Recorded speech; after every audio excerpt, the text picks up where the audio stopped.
Good afternoon, everyone. Well, you can feel the excitement here in southern Maryland, Charles County, and the southern part of the county. This is a very, very historical, important day for all of us in southern Maryland, the great state of Maryland, and the nation as a whole. The discovery that we're going to be celebrating today is of national significance. First of all, it is just such a pleasure to be here in Charles County, but especially here at Mount Victoria. And I keep telling people, my colleagues in the legislature, probably the grandest place you can find in the whole entire state of Maryland to have a function such as this is right here at Mount Victoria. And time again,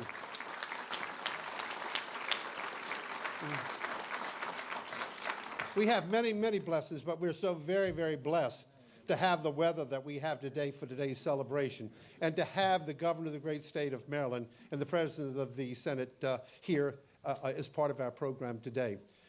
You know, this is a beautiful place, but you know, this isn't the first event that Mount Victoria has hosted. You know, it's all because of the generosity of the owners, Mike and Laura Sullivan, who time and time again, no matter what group that is out there that needs some assistance, needs a place for a function, they open up their home and their property to events year-round. So it is my pleasure at this time to have some welcome remarks from the owner, Mike Sullivan.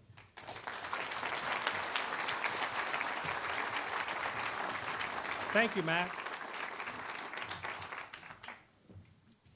Welcome to Charles County and welcome to Mount Victoria, everyone. It's so nice to see such a large crowd. Who would have thought it? In a weekday when everyone's supposed to be at work, but I guess we won't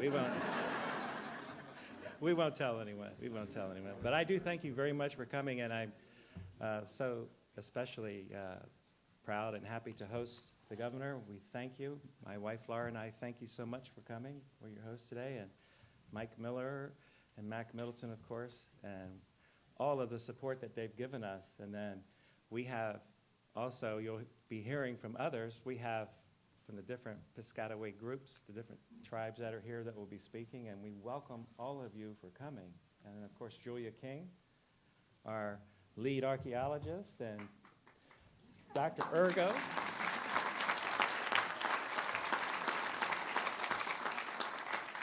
From St. Mary's College, the college president, and then also from College of Southern Maryland, Dr. Brad Gottfried. And then we have Commissioner Reuben Collins joining us, and we're very happy. And Deborah Davis, Commissioner, and we are very happy that we're here. And also, we'll get to this, but we have landowners. They're not on the list to be speaking, but if they'd like to, we would be glad to have them. And here we have the Beshy family. We have Mike Beshy and his mother, Virginia. And also, as part of this particular site, we have the Eccles, Mr. and Mrs. right here, who also.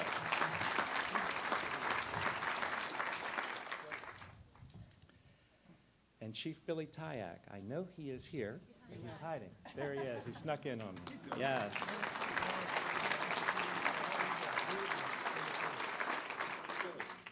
I'll tell you how all of this journey sort of began. 3 years ago, when Charles County was preparing to celebrate its 350th, I noticed that the last time there had been a history book for the county was at its 300th. And since there was that 50-year gap, I thought it was time to see what could be done about that. While I wasn't capable of writing the book, we were able to put together those who were. And it was called Pathways to History. And if anyone's interested in it, there are copies here. And it went on to win the state award, and we were very proud of it. And putting the book together, we learned that there were so many things in the county that were referred to in the archives, but had never been discovered. And we were very surprised at that, and a number of them were listed as impossible to locate. Well, to me, that's kind of like a bell going off in a boxing ring. So the first one that we were surprised, our history that had been put out, even on the county website, said that Port Tobacco was the first courthouse. But they were only off by about 100 years. And we found it. It had been searched for many years. And while we were doing that, we also realized that there were other sites. There was the person who founded this county, Governor Fendall, in 1658, lived in Charles County, but no one ever knew where his place was. And we found his all his buildings, homes, everything. And then all along, we were focusing on Zekiah Fort. Zekiah Fort has always been referred to as Southern Maryland's Holy Grail, and it's been searched for decades. And a team was put together. And that team was led by Dr. Julia King.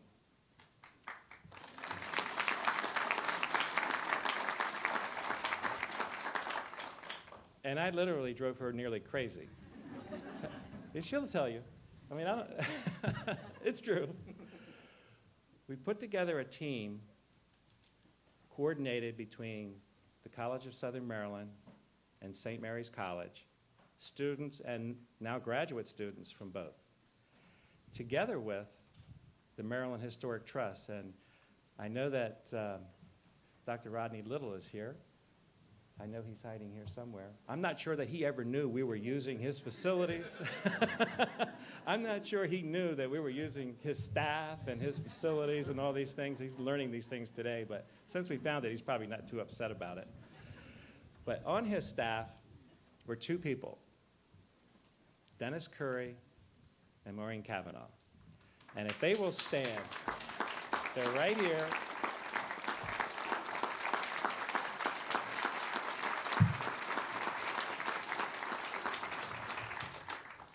Those two met with us regularly. We would have these little summits when we would study where we thought we should be, we should be looking, and it was their guidance that helped us along this way. And this isn't a type of a thing where one person did any of this. It was an absolute team effort. And then there was another sort of a sub-agency under Rodney Little called Jefferson Patterson Park. And we robbed him there as well.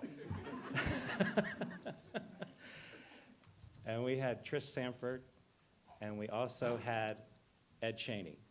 And we also used his lab and a lot of his equipment. And I know that they're here as well, but I don't know where they are sitting. I think they're hiding from me. If they would stand, they're on their porch working, okay. Well, Ed, I know that y'all remember the Life cereal commercial, "Let Mikey try it, he hates everything." That was Ed. He's a different breed of cat, but he knows his work. And without them, we wouldn't be here today. We would have never discovered all of the things that we did in that 3-year period.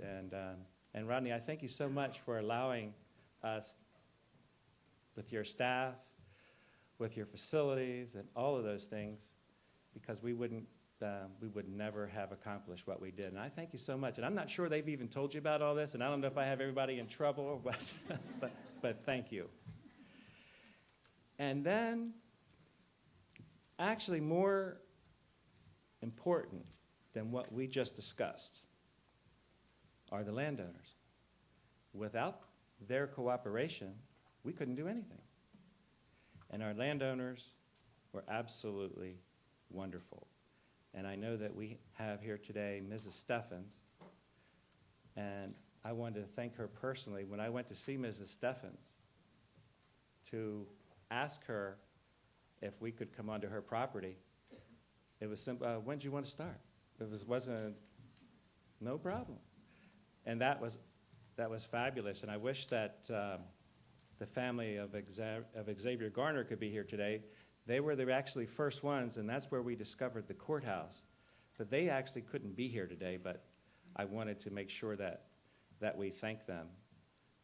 And then we went along, of course, we had one landowner I didn't know. His name was Gaylord Hogue. And I called some people to see who might know him. And they said, oh, he's a tough cookie. You're going to be, I don't know. Good luck. I'm like, oh. What do you want to do there? Well, we want to dig up his fields. Oh, he has Arabian horses. You can't do that. I said, well, we got to talk to him. So I called him, and he said, you want to do what? And we went to visit, and I was ready for whatever was coming my way. And the front door opens, and it was his wife, Bobby. But I didn't know that was his wife, and I had known Bobby a long time. Would you stand up, Bobby? And she's right here.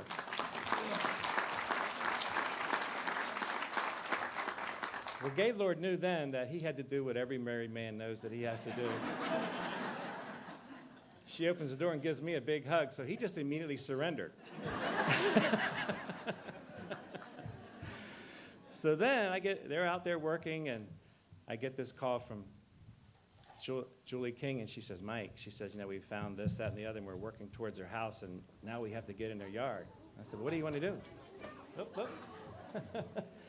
I said, what is it you want to do? She said, we have to dig up their backyard. I go, oh, no. So I called Bobby. I said, Bobby, she said, well, I kind of thought they would because I see them moving that way. I'll just cut the grass for them tonight, and they'll be ready tomorrow. No problem. And they had to dig up their yard. And in their yard, they found what was leading us right to the fort. And then I get another call from Julie. She said, Mike, I said, don't tell me you want to dig up the front yard. She said, yeah, I got to dig up the front yard. And we did. And Bobby was great about everything. And then the day came when we knew we were heading in the right direction. And when we pulled the ownership maps, it said Eccles. And I was trying to get in touch with them, and I drove up, couldn't get in touch with them. I'm driving in the driveway, and out of the driveway comes Mr. Eccles. And he said, hi, can I help you? I said, yeah. I said, I wanted to talk to you about it. He said, what? Like all the rest of them, and they couldn't have been more gracious. We've actually been in their yards, parking, digging, for a year, an entire year. They've had students there, and that's so far beyond what anyone could ever imagine asking someone. And because of them, we were able to put all this together, and thank you so much for that.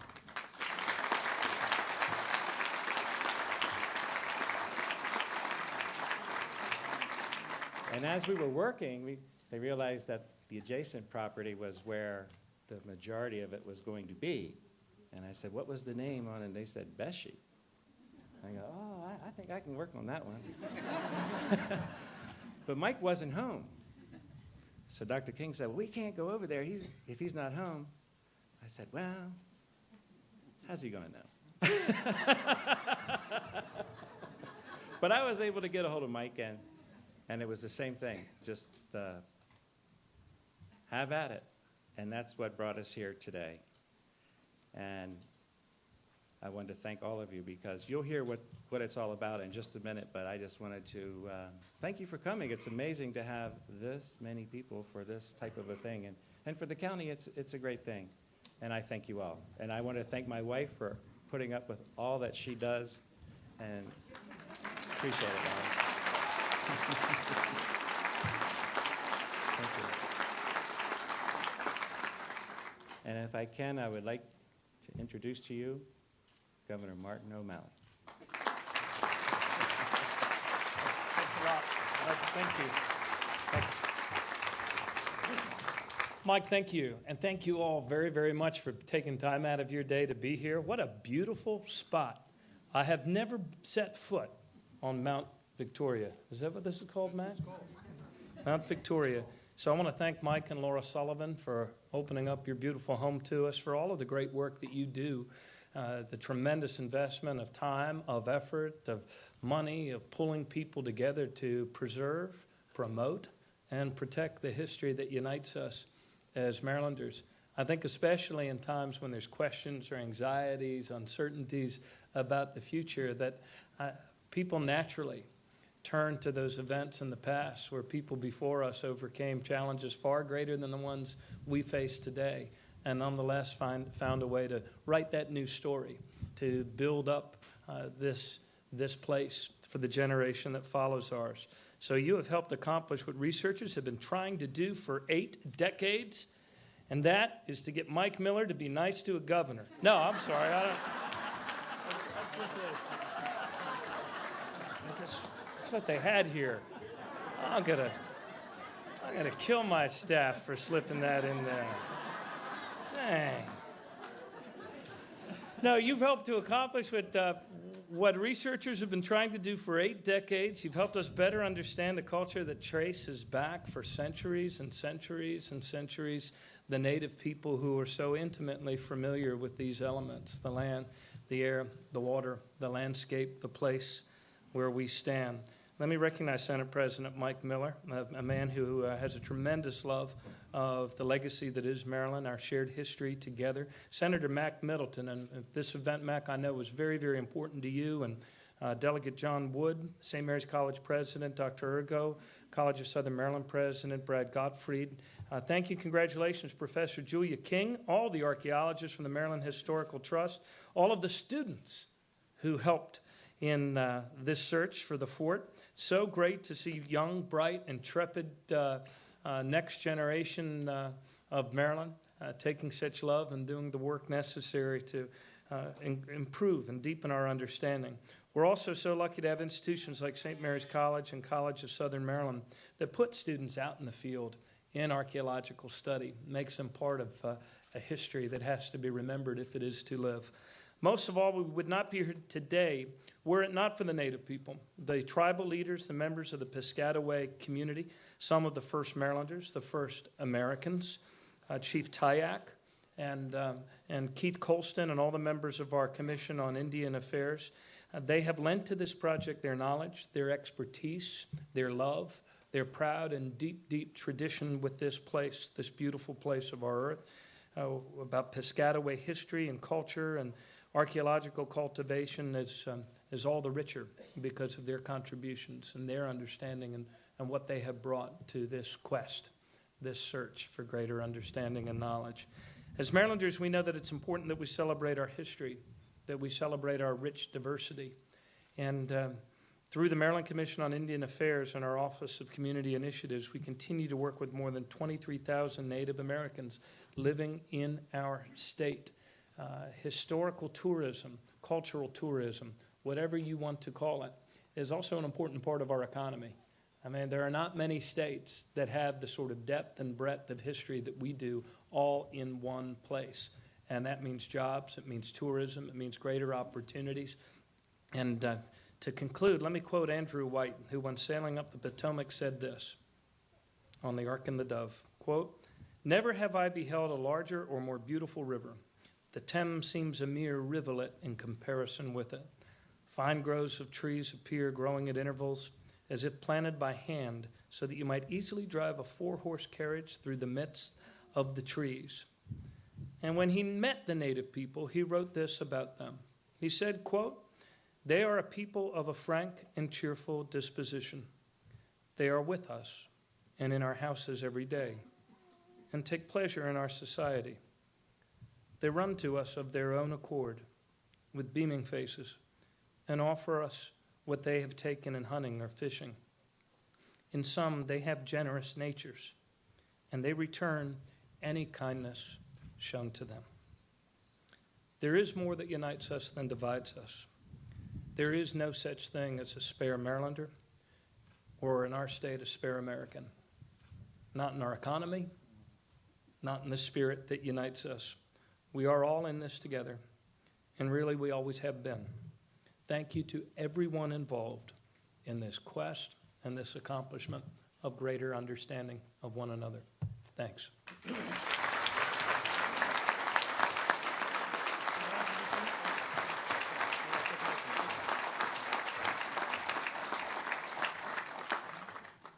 Thank you, Governor. Thank you for your very kind words. And next, I'd like to introduce you our Senate President, Mike Miller. Thank you, thank you. Folks, very good. Thank you.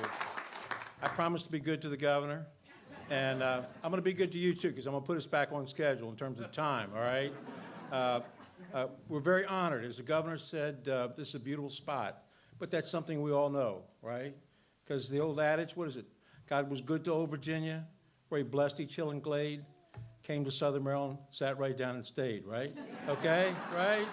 That's it, that's it, that's it, that's it, that's it. That was a beautiful spot. Presidents of the United States have been here before, Governor. Governors have been here before. A Prince of the Catholic Church is here one weekend every month. And it's just a historic spot in Southern Maryland. But most importantly, you're here. At Dr. Toll's memorial service last week, I spoke to the head of archaeology at the University of Maryland. And we were talking about this site. And then I talked again to Rodney Little about it this morning, the head of the Maryland Historical Trust. And the both of them concur that this is the most important archaeological discovery in the United States in the past 50 years. There are other important sites, but other sites are covered up by cities like Boston, you know, and Philadelphia and sites like that. This is raw, virgin land with artifacts still intact. And the fact that you're here says volumes about your love for Charles County, your love for the state of Maryland, and your love for the United States. God bless you. Thank you for being here, okay? Privilege and honor.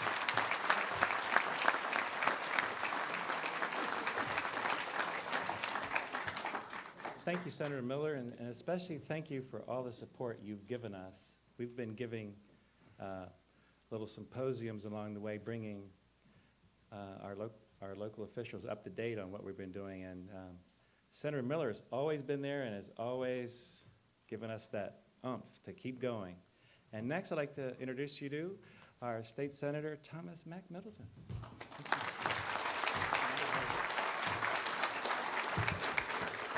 Again, it's a pleasure to be here. Mike mentioned that governors have been here. The last time I sat with a governor here was Governor Schaefer when we dedicated the Visitor Center down on 301. We sat right on the front porch there, and the Governor Schaefer remarked what a beautiful location this is. Well, I'm not a historian. The stage is full of historians. I'm so pleased, as Mike has said, that Mike Miller is here. Mike's a real historian. And everything that you want to know about the history of Maryland, about the history of Southern Maryland, the history of Charles County, ask Mike. He knows it all. And when things get long in the session, Mike sort of revives us with a taste of history. And he always says that, you know, the more you look back, you can see. You can look ahead when you look back and look at how things were done, because history always tends to repeat itself. The governor, thank you so much for being here. I talked to Rodney Little also earlier, and he said in the last time that he asked the governor to step in and acquire a historical property was back in 1983 with the purchase of the Jefferson-Patterson Park. And he's going to ask the governor to step in and acquire this site too. So, Governor, as you go back to Annapolis, Governor, as you go back to Annapolis, I want you to remember all these faces and know how important the acquisition of this property is so we can acquire it so it remains a treasure for the state of Maryland. I did not know it. Mike came up and visited with me and went over the site. I didn't realize the site where the fortress was actually a farm that I leased from Mike Beshy. And Mike says, I used to raise sugar, corn, and tobacco, and I used to pay him $75 and all the corn he could eat. And I swear he got the better end of the deal.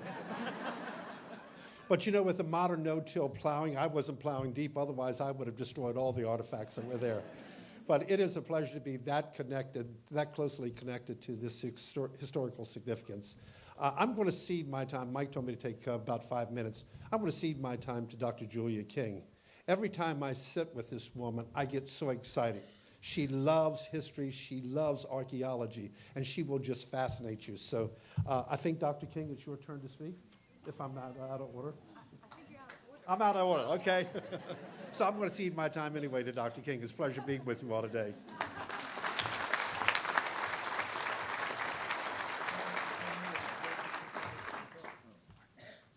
Thank you, Senator Middleton. Next, I'd like to introduce you to President Joe Urgo of St. Mary's College. Thank you.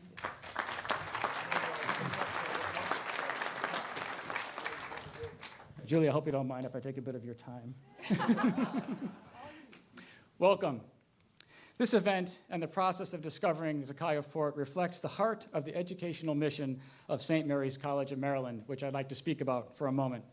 Spirited interactions between faculty and students beyond the boundaries of the classroom, research opportunities that complement a challenging and rigorous honors curriculum, and an interest in reclaiming the history that lies beneath the present era.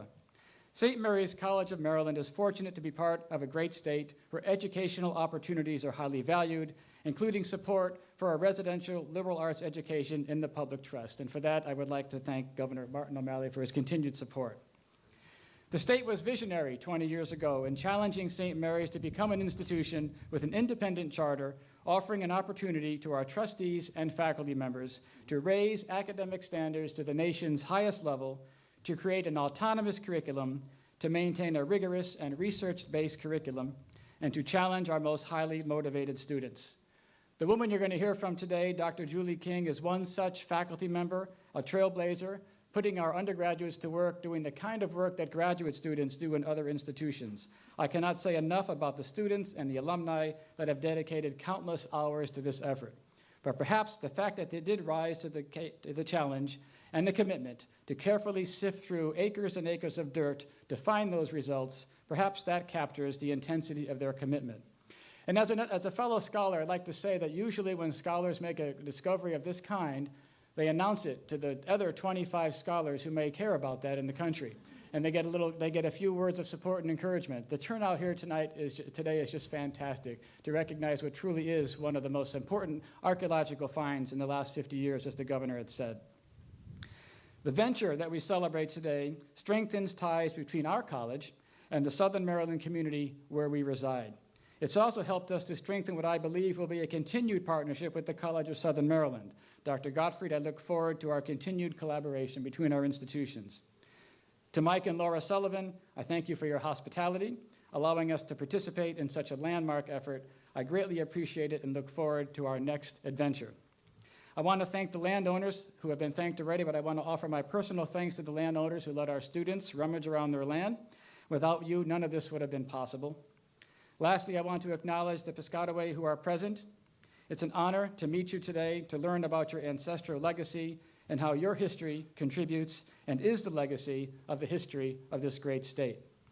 Zekiah Fort is what academics call a contact zone, bringing together different cultures, different items for trade, different peoples.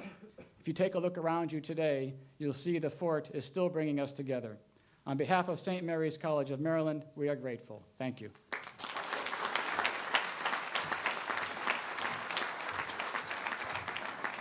Thank you, Dr. Urgo. And next, I would like to introduce you to the College of Southern Maryland President, Dr. Gottfried.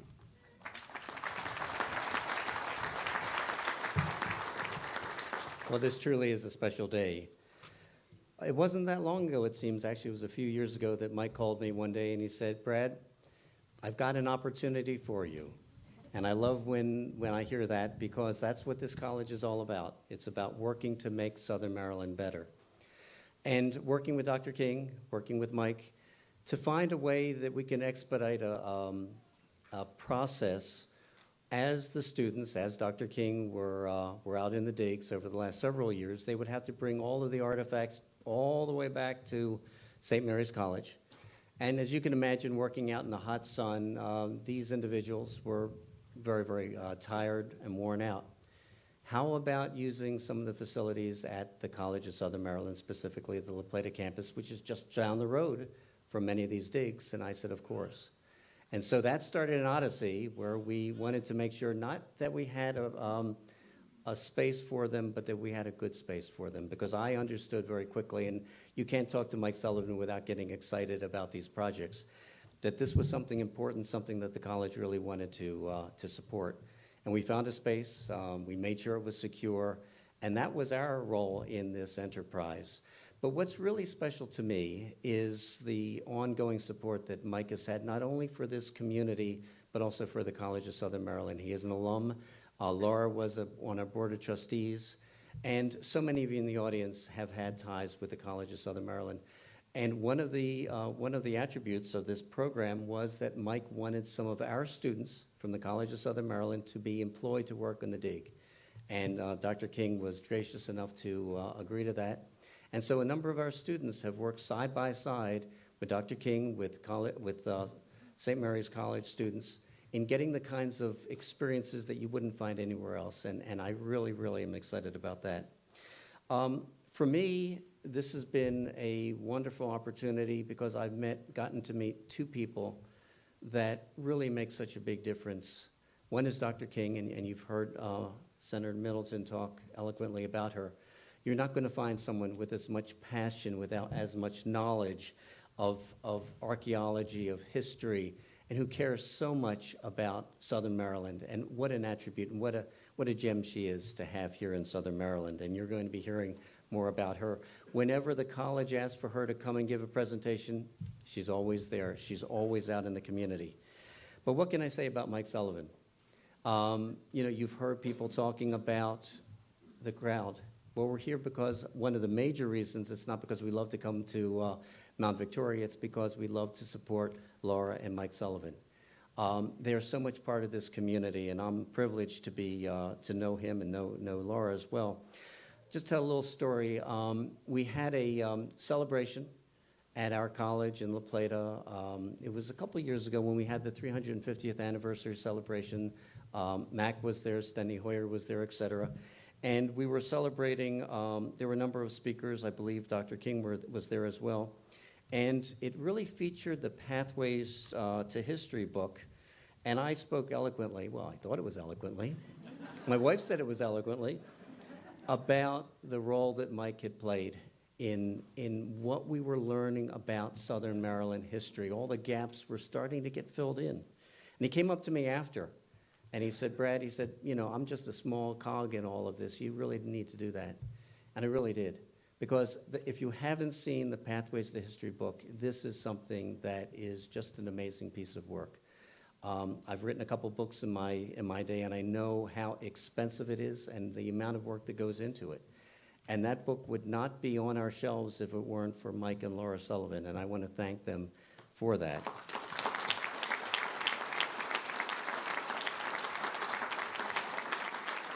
And I'm going to embarrass him again. He's probably going to come up after and say, Brad, you shouldn't have done that. But how many of us really have a passion for something? We read something in the newspaper, we read something in a journal, and we let it go. But this is a man who really is committed to Southern Maryland, to our heritage, and has spent countless hours researching, studying, and then opening his wallet to make sure that we're able to be the recipients, and our children, the recipients of this wonderful research that has taken place. We know so much more about our heritage because of Mike Sullivan and because of Dr. King, and I just want to thank both of them for what they've been doing. And then finally, I just want to mention, all of us know Mike Beshe. It's getting to be winter, and the oil will be flowing. But Mike was a member of our board of trustees and our foundation board for many years, and it doesn't surprise me that one, Mike Sullivan knew Mike Beshe, and number two, Mike Beshe, as did all of the homeowners, to say, of course, this is part of our heritage, we'll open our land to you. So for me, it's a privilege to be here on stage with a wonderful group of people, but especially Dr. King and certainly Mike Sullivan. Thank you very much.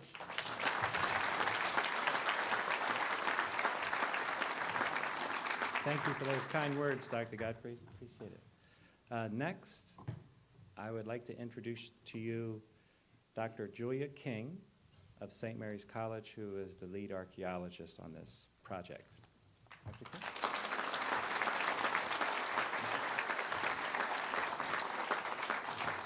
Thank you, Mike. Thank you, Governor O'Malley, Senators Miller and Middleton, Commissioners, President Urgo and President Gottfried, Chief Tayac, Tribal Chairwoman Savoy, Tribal Chairwoman Proctor, Rodney Little, Dr. Pappenfuss, Mr. Beshe, thank you everyone who turned out in support of Maryland history today. It is my privilege to tell you today a little bit about the discovery of the Zekiah Fort and why it is so significant to Maryland history.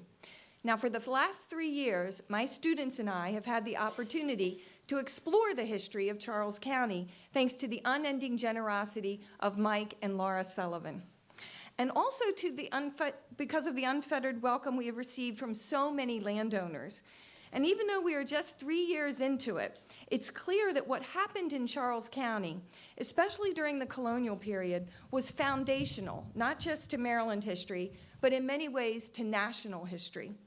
It was in this area, along the shores of the Wicomico, Port Tobacco, and Nanjemoy rivers, and in the Zekiah Run drainage, that members of a number of Indian nations, including the Piscataway, colonists from England and elsewhere in Europe, and forced immigrants from Africa, came into a sustained, everyday contact at what has turned out to be a critical moment in American history. This was a story of encounter that played out in many places in the Atlantic world, and in so many ways, nowhere is that story more interesting, more compelling, or more formative than it was here on this side of the Potomac, our nation's river. It is a part of our national narrative, often for the better and sometimes for the worse. The Zekiah Fort is an important landmark in this narrative, in part because it represents this complicated history of Anglo-Piscataway relations. The Zekiah Fort represented Lord Baltimore's effort to extend protection to the Piscataway in the face of ongoing raids by the Susquehannock Indians and the Five Nations Iroquois. The Zekiah Fort may not have even been needed if Colonel John Washington, grandfather of George, had not murdered a number of Susquehannock great men or leaders on the pretense of conducting a parley or negotiation. But he did, and Washington's actions set in motion events that led to, in Virginia, Bacon's Rebellion, and in Maryland, the removal in 1680 of the Western Shore nations and tribes to a hidden, fortified settlement just outside of modern-day Waldorf. And while the fort provided much-needed protection from raiding northern tribes, the move of the Piscataway left their temporarily vacated lands around Piscataway Creek at their old settlement of Wyoming vulnerable to English encroachment. Sounds awful, doesn't it? And that is indeed what happened. But the artifacts we have recovered from Zekiah Fort suggest that even in the face of some pretty tremendous pressures, Piscataway and other Maryland Indian groups managed to hold on to decidedly indigenous ways of doing things, maintaining their identity through things as everyday as pottery making and diet. This is not to say that the Piscataway turned their back on European material culture, but those objects, guns, beads, for example, were incorporated into Piscataway ways of doing things, and the artifacts reveal a remarkable tenacity in the face of some pretty intensive challenges. It is a tenacity every bit as evident today as it was on that knoll 300 years ago. In the mid-1690s, about 15 years after moving to Zekiah Fort, some Piscataway returned to Wyoming.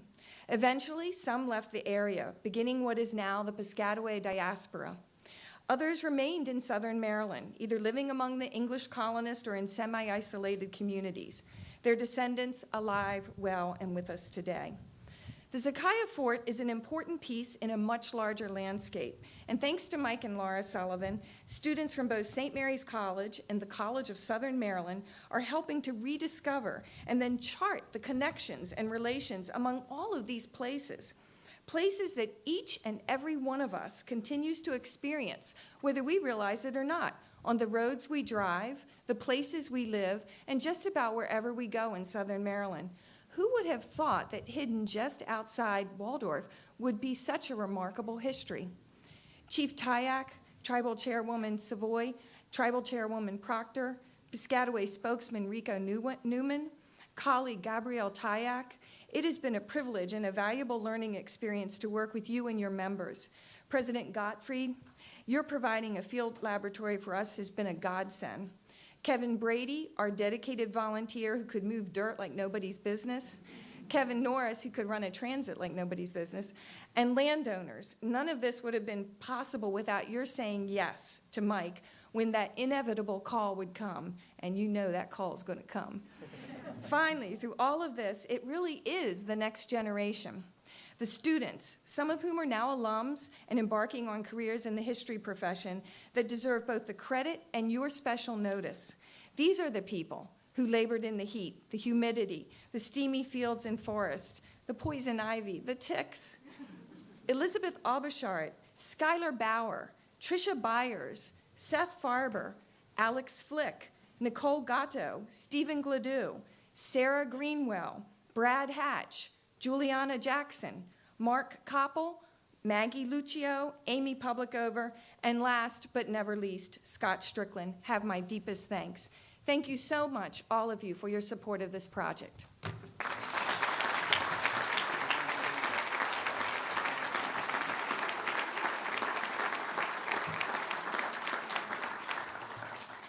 Thank you, Dr. King.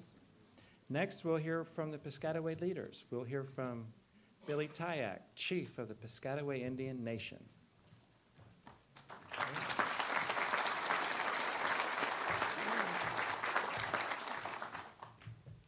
Governor, Mike, Senator. My name is Billy Redwing Tayac.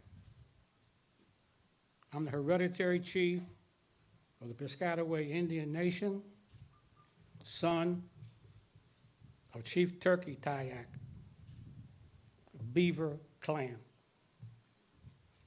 I'd like to first recognize my son, Mark Tayac.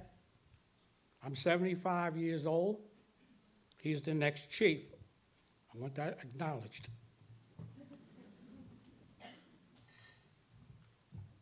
I am glad to be here at the announcement of the Zekiah Fort discovery.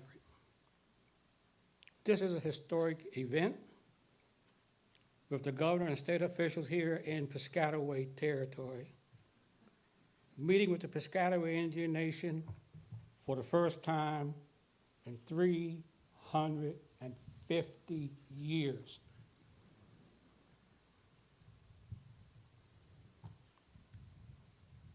I am the present hereditary chief, preceded by 27 other chiefs, and can only speak for the Piscataway Indian Nation.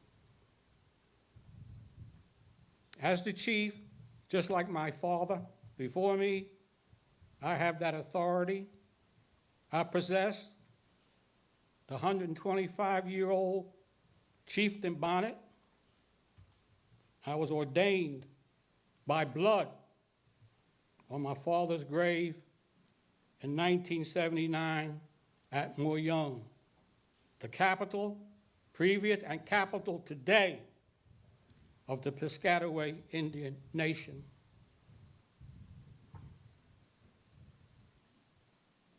You heard that Andrew White, Jesuit, went there. Also, the Calverts and the Baltimores, they dropped their women and children down here on St. Clement Island and came to Moyung and asked permission to live in our land.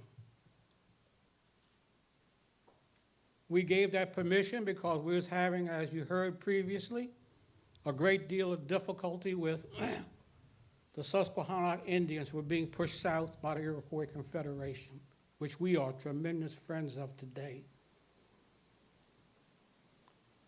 There were 28 tributary tribes to our nation, such as the Chaptacos, Zekiah, Mattawamma, etc.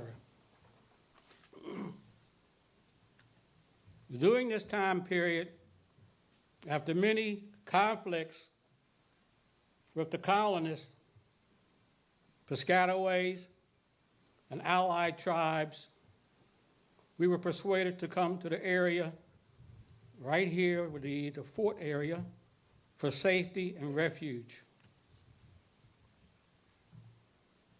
That was never given. It was attempted, but it was never given. Finally, the Piscataway fled to Virginia for safety, but many years later, some Piscataway people returned. Some tributary people never left this area. And like my father told me, they went the way of the English. Over the centuries, my family has kept the identity, culture, traditions, and leadership of our ancestors alive. Southern Maryland, I'm a person of the Chesapeake before Maryland or the United States existed. Chief Turkey was born on Frogs Day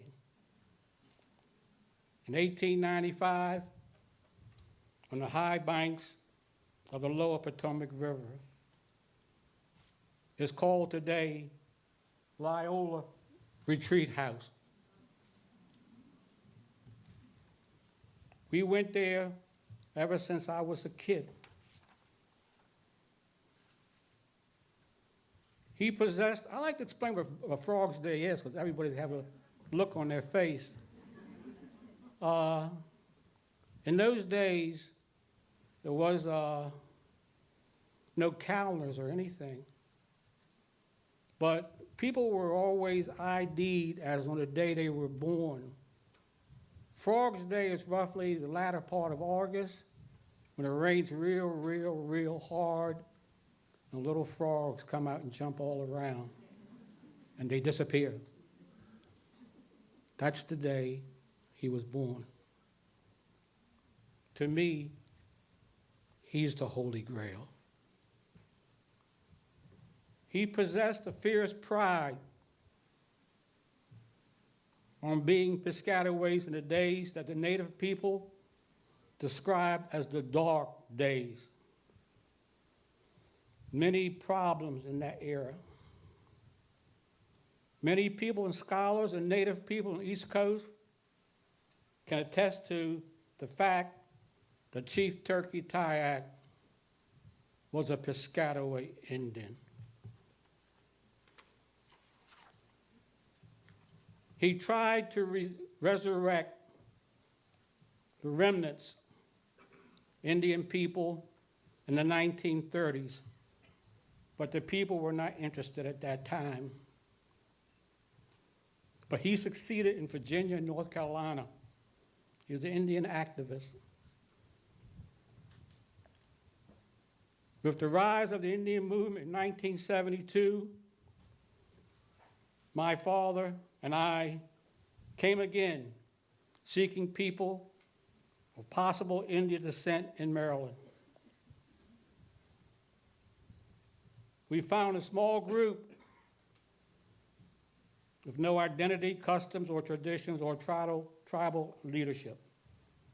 Many problems ensued that even carry over today. But today, we witness the results of our endeavors. You see the people here of Indian descent here today. It's a great victory.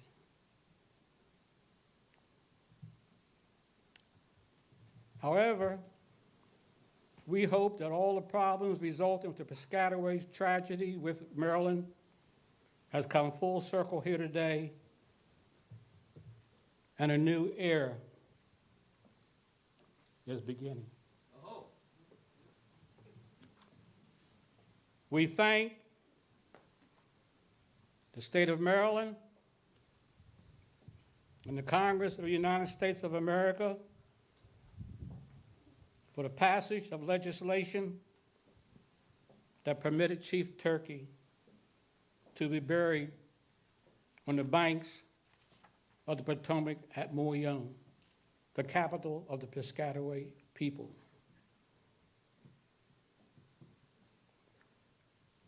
This is a holy spot.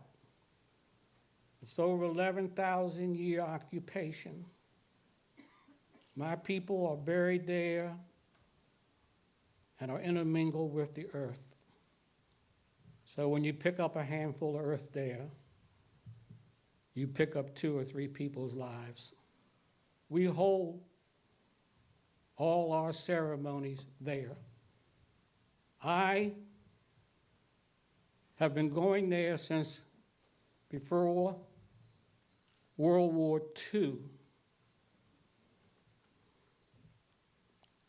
Chief Turkey sleeps with the ancestors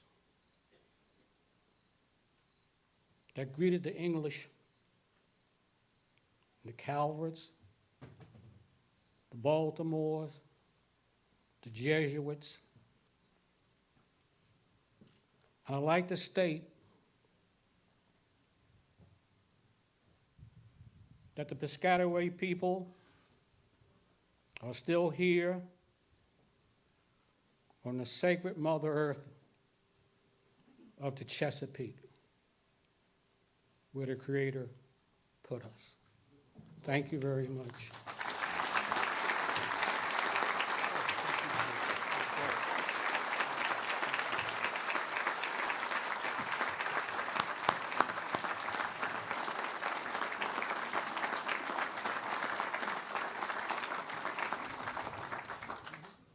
Thank you, Chief Tayac. And next, we have Mervin Savoy, Tribal Chairwoman, Piscataway-Conoy Tribe.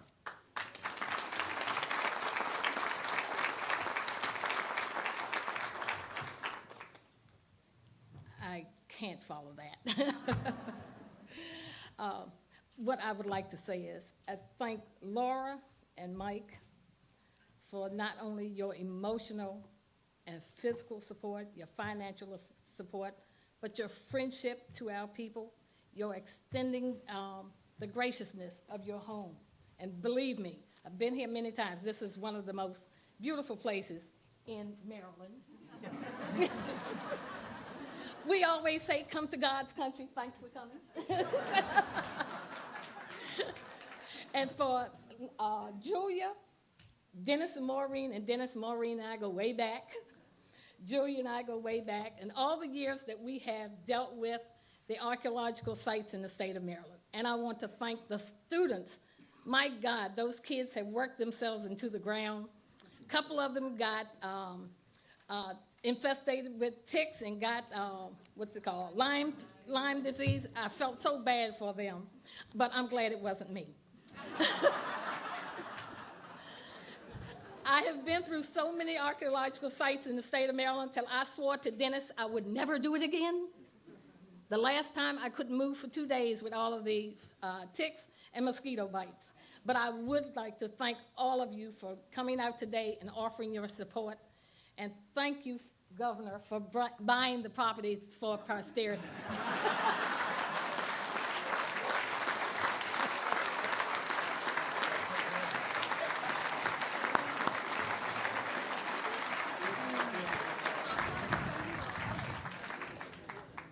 Thank you, Mervin. Thank you very much. Next, we'll hear from Natalie Proctor, Chief, Cedarville Band of Piscataway Indians. Natalie?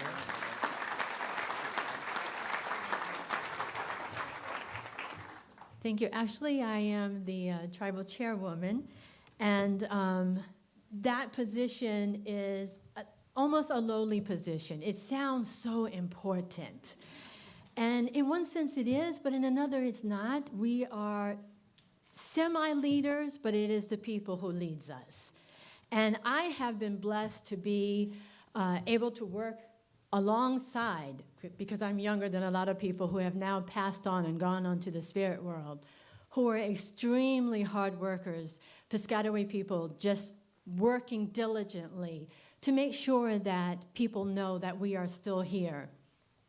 And I was listening to everybody talk, and something came to me that when I was in the 11th grade, and that was a many years ago, I remember sitting in my history class, and the history just, and there were some Indian people here. And anyway, let's move on to the European history.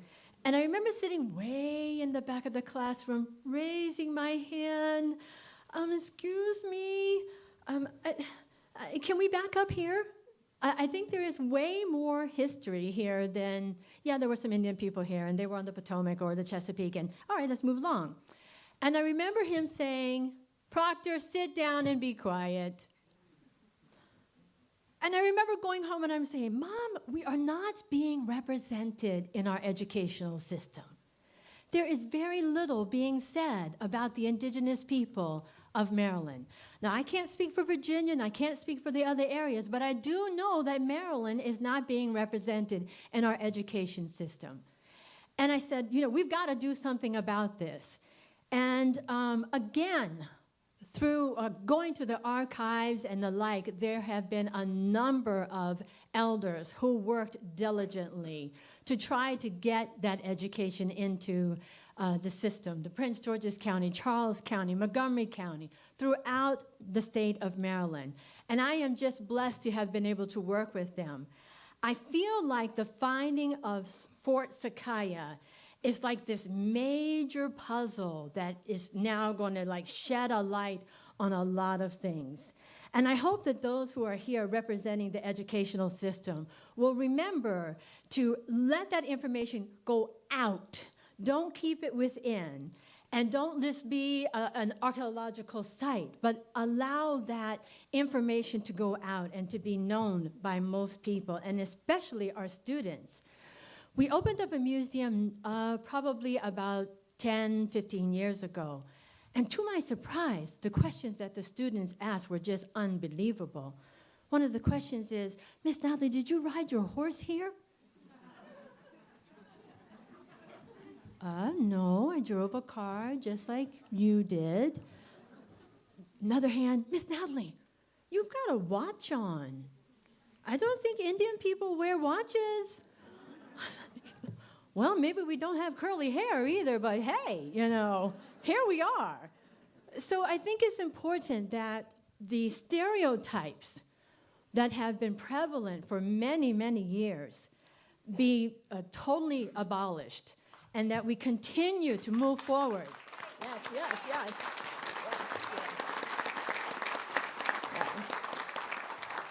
All right. And what else was I going to say? I kind of lost my train of thought there. I got so excited about that. Anyway, Governor, I want to thank you very much for being here. I know that we have been struggling, for which many people do not understand the word recognition or acknowledgement.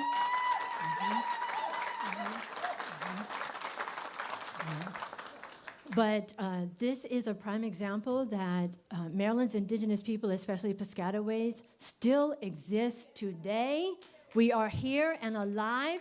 We are proud to be able to represent here today. We are excited about this fort, and we hope to continue to work with each and every one of you. Thank you very much.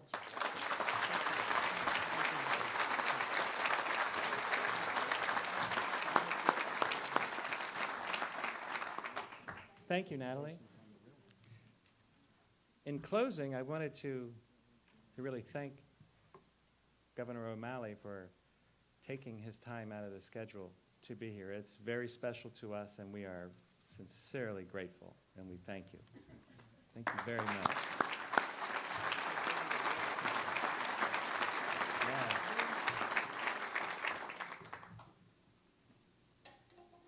I'd also like to thank, there is a person who couldn't be here today because he just started grad school in Oxford.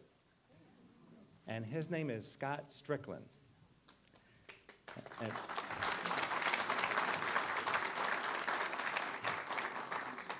Scott Strickland would be a nightmare to any politician on this platform.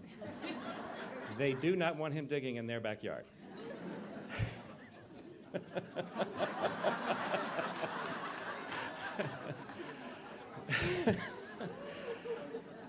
This guy is amazing. And I really wish he could be here, but I know his mother is here. I haven't seen her yet, but I know that she is here. And we thank you for allowing him to be with us for 3 years. He worked from day one on everything we did. He platted all of the things from the old records in Annapolis, the old patents, and then we had Mr. Ed Pappenfuss, who is the archivist of Maryland.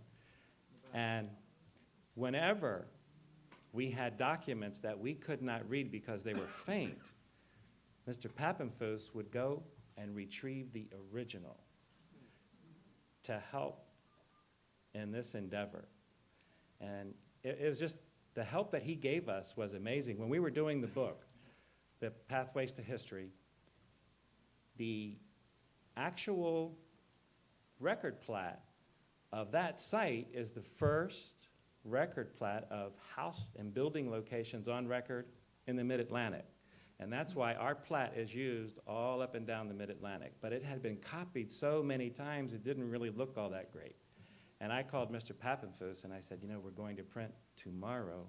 And I said, he pulls the original, it's a copy, puts it on a CD, drive to Annapolis, get it from him, go to the FedEx, send it right out in Annapolis, and then I forget to put under the plat that he had done so. So I must beg his forgiveness today, because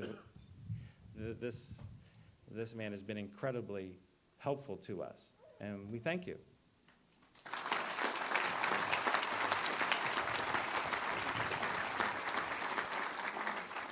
And we thank you all for coming, and please enjoy the refreshments. And Governor, would you like to say closing remarks?